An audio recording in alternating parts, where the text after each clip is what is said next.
Breathe, breathe, breathe, her husband gently whispered to her. Push now, push harder. I can see the head, shouted the doctor, still excited by the miracle of birth. Nauseous and drained, she wondered if she had any energy left. Ignoring the pain and focusing on the reward of her labor, she strained for one last heave. With her body trembling and the blood rushing to her head, she pushed. I have its head, cried the doctor. With one last push, the baby slid out, still clothed in the warm fluids of its mother, and was assaulted by the new sensations of life. Cool air, the touch of hands, the light from the world were all new feelings. Sucking the last drops of what had been life-sustaining fluid from its mouth, the doctor cut the umbilical cord, separating mother and baby. Frightened, the baby took its first gasp of air. A new life had begun. Tears soaked the faces of both mother and father. They were tears of joy and awe at what they had created. Their eyes were alive with a brightness and hope, both for themselves and their child. As babies, we entered the world filled with sweetness, purity, and innocence. Nature, in the form of our mother's womb, has kept us protected from the pain and hurts of life. Our eyes, as they open and begin to focus, are filled with sparkling curiosity.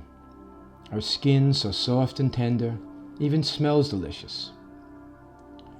Though new and fresh, small and fragile, we are bursting with potential. Our little arms, hearts, and spirits are open to the magic and wonder of life. As new human beings, we are also helpless and dependent on our parents or caregivers for survival. We trust that our cries for food would be heeded, and our squeals of fear will bring comfort and reassurance. No longer in the womb, we trust that those charged with our care will keep us warm and safe from the hurts in this new world. Now, if our cries go unanswered, if our needs to be tenderly comforted go unacknowledged, if we remain fearful rather than reassured, then that trust is betrayed. We view the world not with wonder, but with mistrust and fright. The sweetness of birth begins to sour. Our spirits, once so open to life, begin to close. The potential once so apparent at birth begins to fade, and our journey through life may be one filled with emptiness and pain rather than joy. In my work with people, I have seen just how crucial the past is. Significant others and all significant events in our lives can either ignite the flames of promise within us or extinguish them. Furthermore, any pain, conflict, anxiety, fear, or frustration that has been buried will linger and fester inside of us. Like a growing cancer, these feelings will rear their heads in disturbing and dysfunctional ways. Obsessions, compulsions, intense rage, phobias, physical stress symptoms are clues to the deeper feelings that lie smoldering within us. Now, all of us possess a mental mechanism that consists of a conscious and subconscious component. The subconscious part wants desperately to rid itself of these cancers from the past that are trapped within our bodies.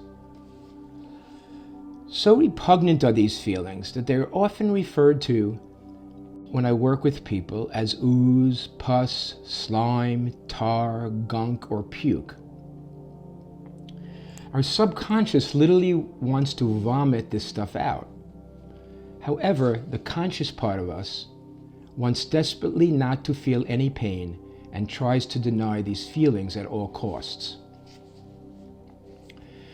The battle that results between our subconscious and conscious can be compared to a pressure cooker. As emotional pain simmers inside us, anxiety, pressure, and tension is created.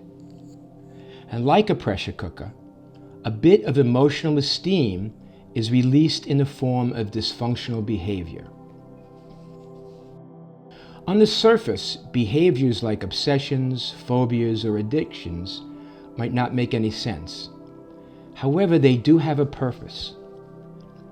They provide some relief to the subconscious while diverting the conscious from the original source of the pain. If much of our time and energy is spent tormented over some phobia or addiction, there is little time or strength left to deal with our deeper hurt. Our conscious and subconscious have been temporarily satisfied. Tired and with some pressure released, we have been able to avoid dealing with our deeper issues. However, as long as our original source of hurt or conflict remains unpurged, it will be necessary for us to periodically release our steam. Source completion therapy attempts to remove the heat source of our pressure cooker, and that's buried repressed feelings. Then, and only then, is the pressure cooker rendered inoperable. With the heat gone, there no longer will be any steam to release, and our diversionary symptoms will evaporate. Source completion therapy has been designed to accomplish that as you progress through its 3 phases.